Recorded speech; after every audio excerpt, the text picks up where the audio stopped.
This is one of the most important videos I've ever made. In this video, I will be going into some depth, much more so than I ever have before, into some of the hardcore trading and gold making strategies that I have successfully employed in sports betting, casino gambling, and investment.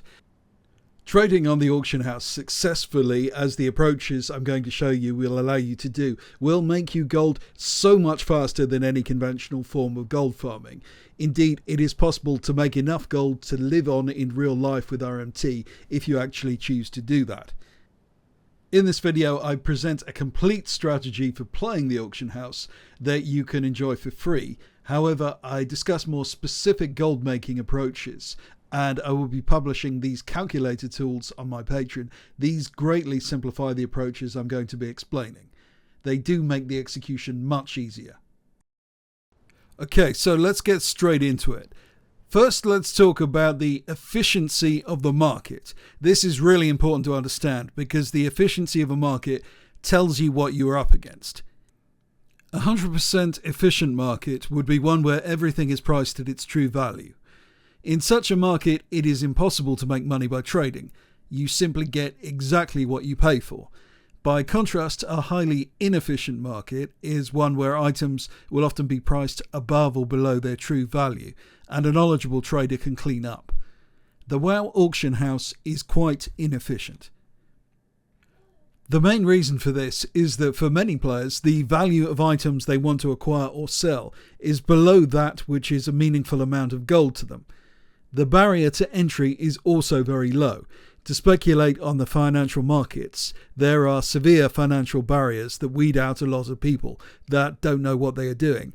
With Warcraft, anyone can play the auction house for $10 a month. You can take this logic further and observe that the lower the price of an item traded on the auction house, the easier it is to trade successfully. But of course, the profits tend to be smaller with lesser valued items. Sometimes the increased inefficiency of the market outweighs the lower absolute value.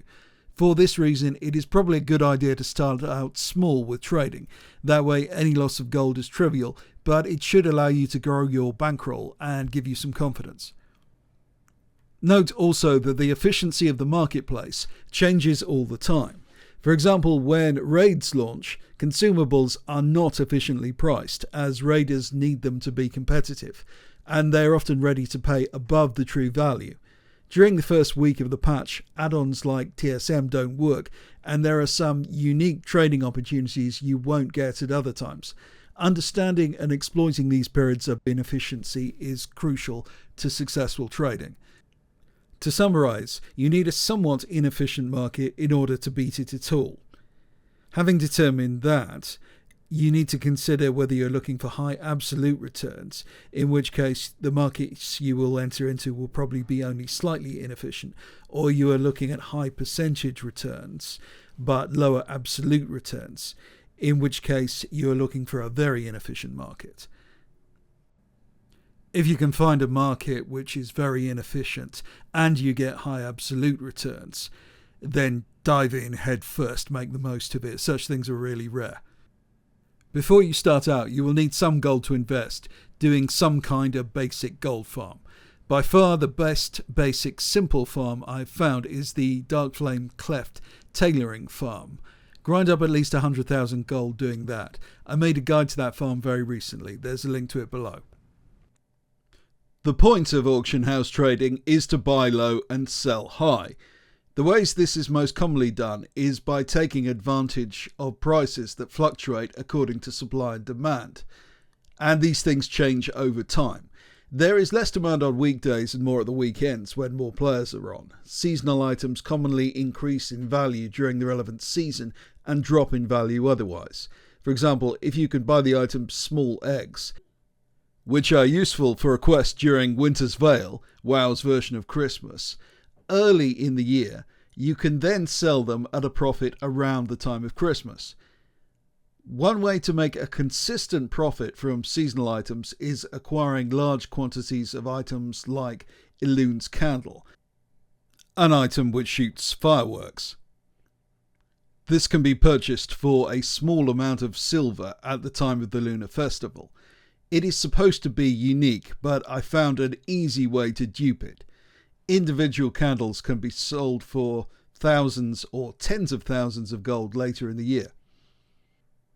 Experienced gold makers know the value of these strategies, to such an extent that the window of opportunity for purchasing seasonal items at low prices gets rolled back further each year.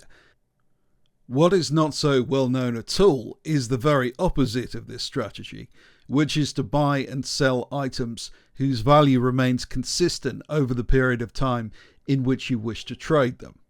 Here, stability is everything. If the value of the item has the same intrinsic value at any given moment, then any fluctuations in supply and demand are solely down to whoever happens to be in the auction house at the time and how much gold they have. This is really important, and I've never seen it discussed, because in such situations you are guaranteed to make money simply by being patient. For example, Lure Drop, an expensive herb, is selling at around 120 gold right now. Let's say we know it is going to fluctuate between 100 and 140. Then obviously if we buy at 100 and sell at 140, then we are going to make a lot of gold. If there were no external factors in the price of Lure Drop, then it would be governed by what we call the normal distribution. Another strategy commonly discussed on Warcraft goldmaking forums is that of market resetting. This is the practice of buying out an entire market of something and resetting it at a higher price.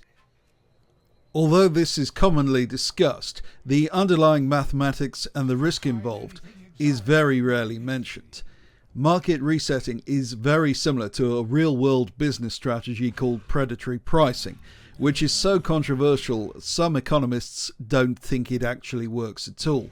And indeed, it wouldn't work in a truly efficient market, since if you buy out all the items in a market and reset it, then in an efficient market, other sellers would come along and detect an opportunity to undercut you. This is sometimes what actually happens. So you are essentially betting that market stability won't be restored before you sell your inventory of the item in question. The concept of market resets can be reduced to a formula. Here's a simple explanation of market resets without too much math. Firstly, you have your investment. Figure out how much gold you'll spend by counting how many items you want to buy and what they cost. Your target price. Pick a new higher price you want to sell the item at. It needs to be higher than what you paid. And you also need to take into consideration your profit before fees. Calculate what you'd make if you sold everything at the new price, ignoring auction house fees. Then take into consideration the auction house cut. Remember that the auction house takes 5% of your sale. You need to subtract this from your earnings. Your break-even point, this is the minimum price you need to sell at to not lose money, including the auction house cut, and your actual profit, your real earnings after paying both the initial costs and auction house fees. Then consider your return rate, and this shows how much extra gold you made compared to what you spent as a percentage.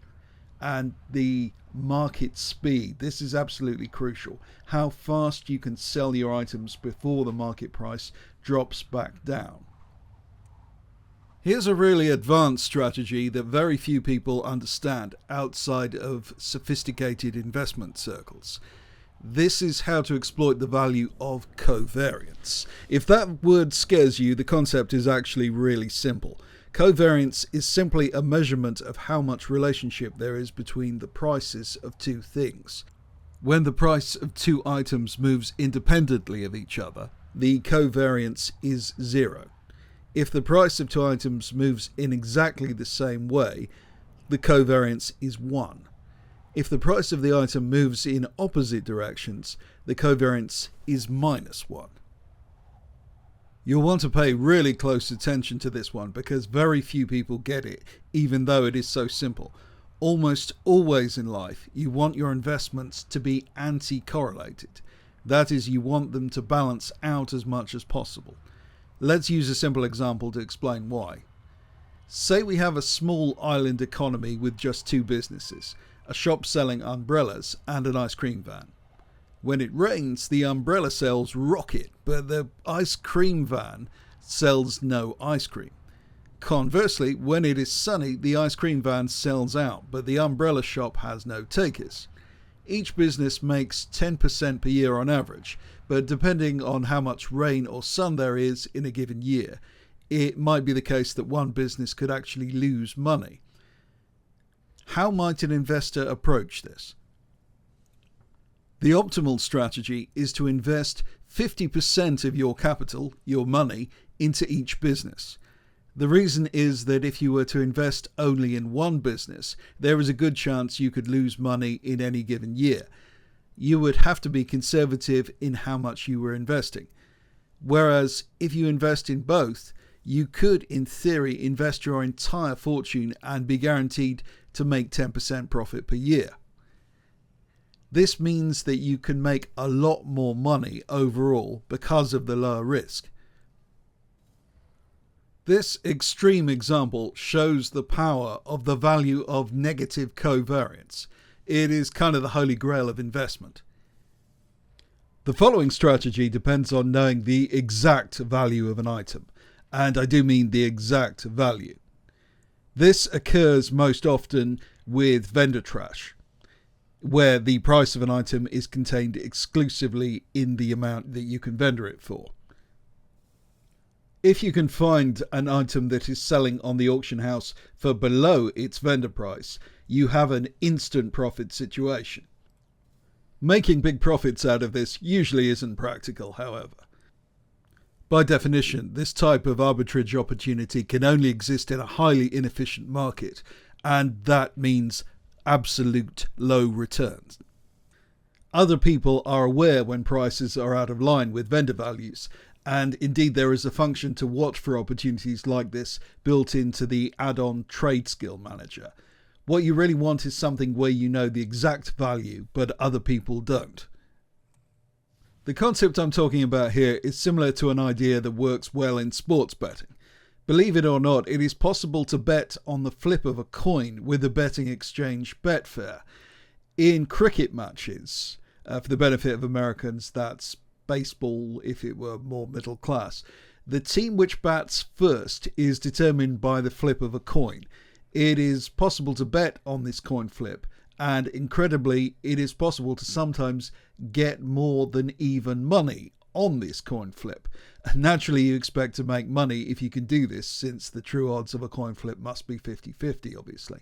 You can't make any serious money doing this because the markets are not liquid enough, i.e. there's not enough money being traded. But there are similar, if more subtle, opportunities in other forms of betting and finance, and in fact World of Warcraft.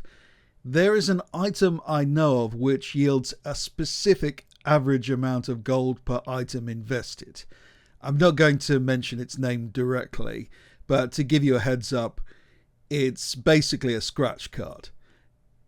Now, assuming you're able to guess the item I'm talking about here, you'll already know what it is if you're one of my patrons, but please don't reveal it if you do in the comments below. The thing is, this item often sells for significantly less and sometimes significantly more than its true value.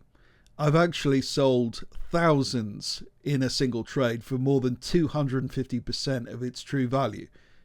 This was basically a huge risk-free trade for me. Most of the time you can buy and sell at a profit, but if for some reason you could not, you could simply extract the true value of this item and make a profit provided you bought at a price below this true value. The following strategy depends on the existence of exploits and glitches in World of Warcraft. Naturally, channels like this one are dedicated to finding beneficial exploits in WoW, and people tend to think of stuff like dupes and dungeon skips in a gold making context, and things like that, which can increase the gold per hour that you can make from the game. Consequently, Blizzard tend to fix those things pretty fast. By contrast, they ignore bugs that just greatly annoy players that stop the game working properly. You can take advantage of this in a subtle way that people rarely consider. If an area of the game is inaccessible, for example, then any items in that game area are also inaccessible, creating limited supply on the auction house for those items. At the moment, content from the Shadowlands expansion, for example, has been virtually inaccessible to new players due to a bug. This has been going on since the release of The War Within. This means items from that expansion, on average, are likely to be selling for higher prices than they would normally. I don't think Blizzard or most players really understand the mechanics of this. It is far more destabilizing and exploitable to the economy than some more obvious economic exploits. If you can make a shrewd assessment about the impact of glitches and exploits on the broader economy, you can profit from them directly without actually having to risk violating the terms and conditions, and run the risk of suspensions and bans like most exploiters do. Conversely, special situations can occur when the game is working properly, which oversupply the market.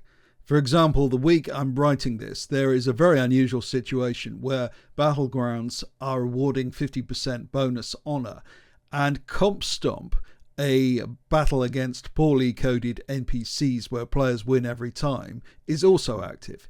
That means you can make 10k honor per hour, much more than you would normally. Normally most players would struggle to make 3000 honor per hour. This is crushing the price of Vicious Bloodstones, a reagent which can only be bought with honor. It seems likely this price will increase again when players can no longer so easily farm honor. You have to be careful with this type of investment. Sometimes a price can maintain itself at an apparently irrational price due to stockpiling or other unpredictable factors. But if you bet intelligently enough into this type of situation, you will absolutely make gold, a lot of gold over time, even though any individual transaction could potentially cost you.